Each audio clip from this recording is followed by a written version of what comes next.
Hello and welcome to my channel. Experience, they say, is the best teacher. I have learned some lessons in my life's journey thus far. Well, I am still learning as the days, weeks, months and years go by. We never really stop learning, do we? Of course no. I have heard stories, some true, some not so true, complicated you might want to call it, and some completely false. We all have had several experiences. We all have different things to say. So many persons have so many stories to tell. My name is Elizabeth Oshware Ombo Perewe, and this is Real Life Lessons. On today's episode of Real Life Lessons, I shall be sharing with you how I coped with infertility. Yeah, this is one very, very sensitive area to talk about. It's, as I can imagine, something very tough because I have gone through it myself. And I am here to share with you the things that I did, the things that I didn't do, the places I went and the places that I didn't go. And I'm not here to brag about it or what I did. I am not here to say that my experience was the hardest, neither am I here to say it was the simplest. I'm only here to share my story. Maybe somebody somewhere out there can learn something or become encouraged to know that, well, I am not going through something that is bizarre, I'm not going through something that is awkward, or I am not suffering alone. So many persons are suffering from the pains of infertility. I got married to my hero, the love of my life, some 10 years back. And I was in uni. Academically, I was like a fountain that was flowing non-stop. I was like a tree planted by the riverside. I lacked no nutrients. But deep down, I wasn't really fulfilled. I wasn't really happy. You know why? I longed to carry my own baby. I longed to carry my own child. And as time went by, some person summoned up the courage to walk up to me and they were like, what did happen now? And you know, when they ask that question, what did happen now, looking at your tummy, you know what they mean. Oh, my quickest line, my easiest route was to just tell them, I did school now. And of course, that wasn't a lie, but that wasn't really the truth. It was just my safest escape route, so I don't have to say so many things to them. Oh, how persons can ask questions without thinking how that question will affect you baffles me a lot. People just think they can say things to people without, first of all, processing the words in their head to see how it will affect the recipient.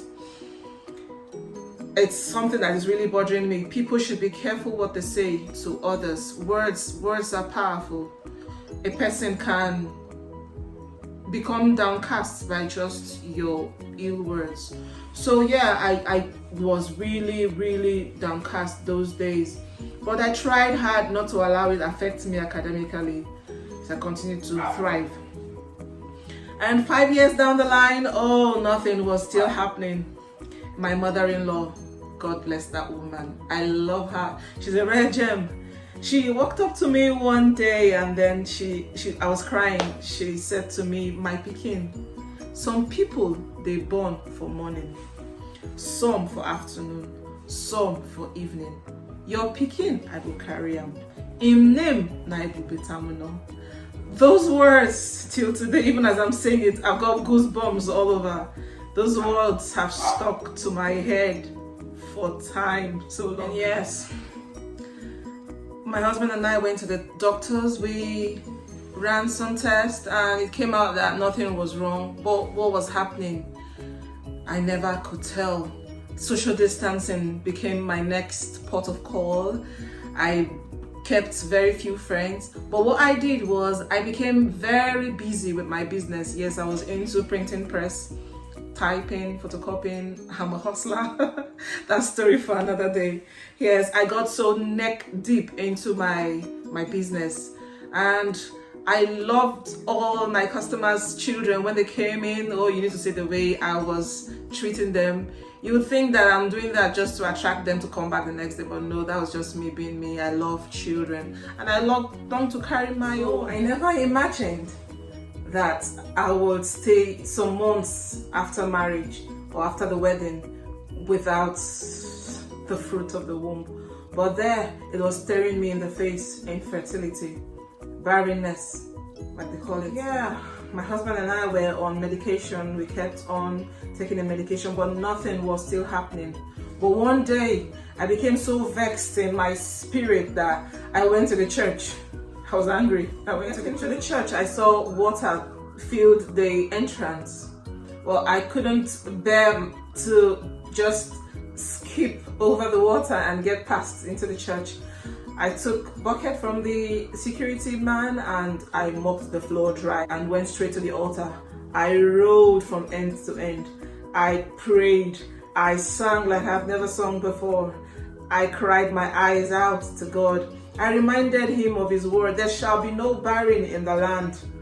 Because even the Bible says there shall be no barren in the land. Only one woman was recorded in the Bible as being barren, and that was one of the wives of David, when she mocked him that he had danced until his garments pulled off his body, and God cursed her. That was the only woman that was recorded in the Bible to be barren. And so I cannot be barren. I spoke the word of God. I reminded him of his words. I cried, and then I went back home. The following month, my monthly flow that has been coming non-stop like it was doing me some kind of favor automatically ceased. How it happened, I don't know. Yeah, it was a real drama. But then, a friend of mine had invited me to see one woman that was helping women with such infertility issues. And I went, I followed her just so that it's not like I am being stubborn-headed, trying to prove like I know it all. I followed her. So I had been getting too many invites from people to attend church programs and all different kinds of things. They had good intentions. So many persons prayed for me. Oh, my family were so supportive. My husband, I don't know how he did it. He never really felt bothered. He only became very concerned when my mood swing was skyrocketing. Yeah, and so when my friend invited me to the lady's place who was into helping women with infertility issues, I had the money she had requested for. She said she wanted to use it to set my womb. I don't know how she intended to do that. She said my womb had shifted. But having the money, remember I told you that I was serious into my business and it was really, really successful. So I had some money with me. But then I didn't really want to act like on my own because I wanted my husband to be involved. I don't do things without his knowledge. So I went back home and I explained to him. He doesn't subscribe to any of such. But at that point, he was getting frustrated with my incessant cries, my countenances that he wasn't able to cope with sometimes. Yeah, so he told me that give me some months and if nothing happens, I'll give you the money so you go and meet the woman. Yeah, it was the next month that miraculously my monthly flow ceased. It was a real drama, trust me when I say it. I bought text strips and used, well, I showed him the first one, showed 2 lines. He was like, what's this? What's happening? Whose text strip is this? I told him it's mine. He was like, did you buy the original one? Are you sure you bought the original one? What? Original one? And then yeah, the next day I bought a dozen of them. And I did test upon test and upon test, and they kept on coming out with 2 lines. God, was I doubting Thomas? Was I doubting the miracle that God had? I've been praying for, and here it is. And I was Well, it was just the whole drama. And then the next week, which was my birthday week, like a day to my birthday, the 10th of November 2016, I went to run blood test, and then it was proven beyond reasonable doubt that I was pregnant. The joy was unexplainable. The feeling was divine. And yes, my first son, Ebube Tamuno, was born on the 7th of the 7th of 2017. Yeah, 7 years after our marriage. How awesome can that be? So God was just waiting for the perfect time to give me my gift. Oh, today when I remember it, it felt like just 7 days, 7 months. It felt so quick, but the tears were real. My pillow kept the secret. Indoors, I was about the saddest person, but outwardly, I was about the happiest person. Too many persons couldn't tell that I was struggling, but I was struggling. But some things that I did, I was patient. Oh, patience is one garment that I wear. I can be very patient, but I do have my limits. Yes, and I held on to God's words. Held on to His words. Yes, I kept few friends because I couldn't withstand so many questions, so many eyes. And then faith. Bible says faith without works is dead. Whereas we were taking medications, I held on to God's words. I went to pray. I held on to His words. So if you are into the same circumstance, if you are passing through the same thing, I will enjoin you. I will beg you to hold on to His words. Another thing that I would like to add to as many TTC moms that are out there, TTC couples, that's couples trying to conceive, just be happy. Yes, especially the woman. Happiness is key. Be happy.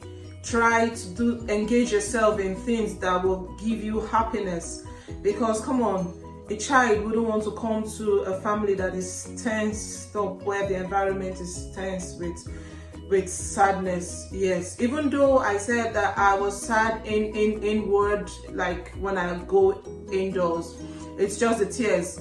I try to wipe my tears and shake off the pains and everything and move on.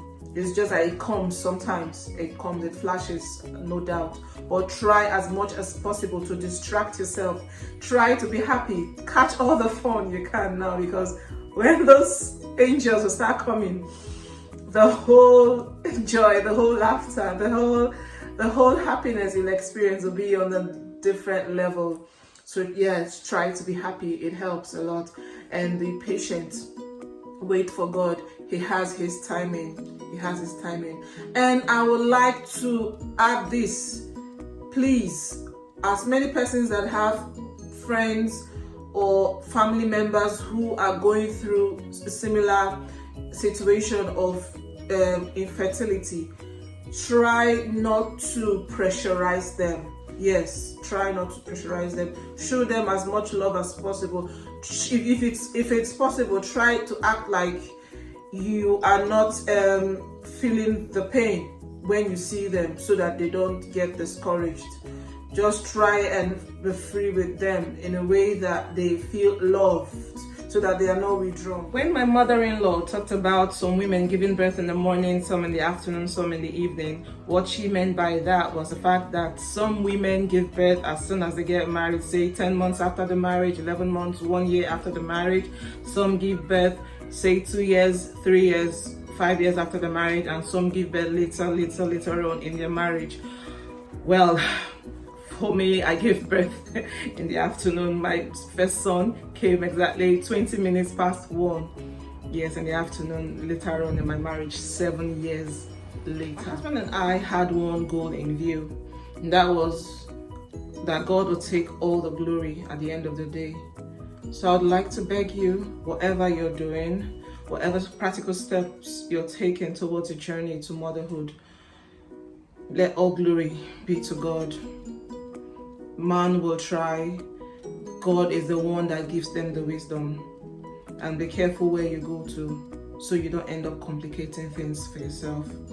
Yes, and a big massive congratulations to you. It's really not a funny experience.